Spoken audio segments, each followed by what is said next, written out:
A baby is born into a small prehistoric tribe. It's cold, food is scarce, every day is a fight to survive. And something is different. The child isn't moving like the others. Maybe their legs don't work. Maybe they can't see. Maybe they struggle to breathe. Now, here's the question most people don't ask out loud. What happened next? Did ancient humans abandon disabled children to survive? Or did they do something much more unexpected? Because the answer isn't simple, and the deeper you go, the stranger and more human it becomes. Imagine you're part of that tribe. No hospitals, no medicine, no safety net. Every adult has to hunt, gather, or protect. Every mouth matters. Every decision has consequences. So at first glance, it feels obvious, right? If a child couldn't survive on their own, they wouldn't be kept alive. That's the common assumption. And yes, sometimes that did happen.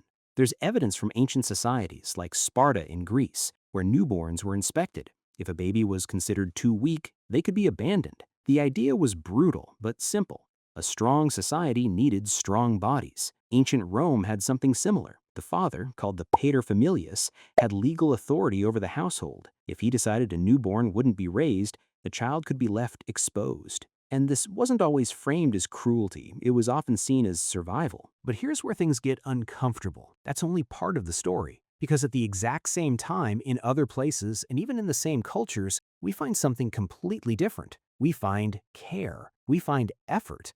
We find people going out of their way to keep disabled individuals alive, even when it made survival harder. And that changes everything.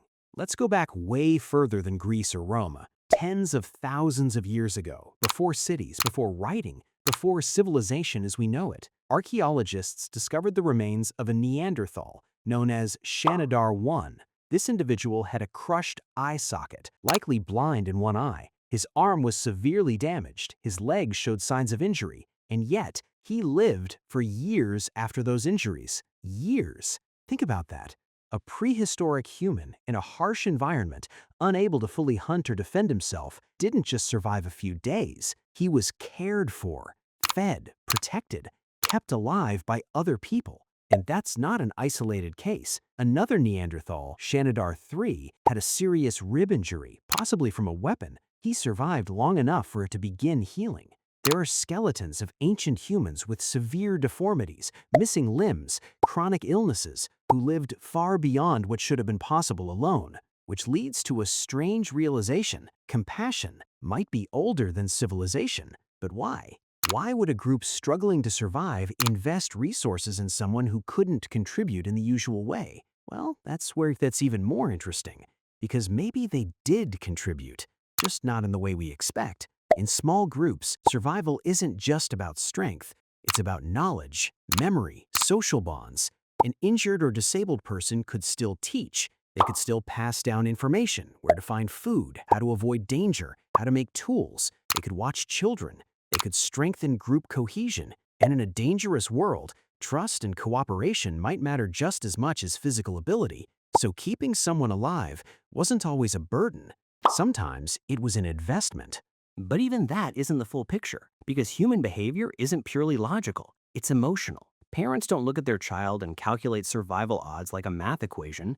They feel something: attachment, love, responsibility. And those feelings didn't suddenly appear in modern times. They're ancient, which means even in the harshest environments, some parents would have done everything they could to protect their child, no matter the cost. And sometimes that meant going against what seemed practical. But here's the twist. Ancient societies weren't consistent. They weren't all compassionate, and they weren't all cruel. They were both. In ancient Egypt, for example, there's evidence of individuals with dwarfism who weren't just accepted, they held respected positions. Some worked in royal courts, some were buried with honors.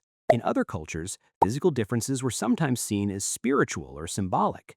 But then, in other places, the same traits could lead to rejection or abandonment. So what determined the outcome? The environment played a huge role. If resources were scarce, during famine, extreme climates, or migration, hard decisions became more likely. But in more stable environments, where food was more predictable, there was more room for care. Culture mattered too. Beliefs about disability varied wildly. Some saw it as a curse, others as a sign of uniqueness. Others didn't categorize it the way we do at all. And then there's something even deeper: the evolution of empathy. Humans are one of the few species that care for individuals who can't survive on their own long term. Yes, animals show care, but long-term, resource-intensive care, that's rare. And yet humans do it. Not always, not perfectly, but often enough that we can see it in bones thousands of years old, which suggests something powerful. Helping the vulnerable isn't a modern invention. It's part of what made us human in the first place. But here's where the story takes another turn.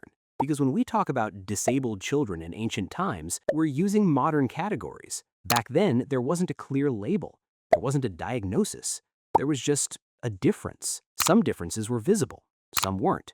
Some were temporary injuries. Some were lifelong conditions.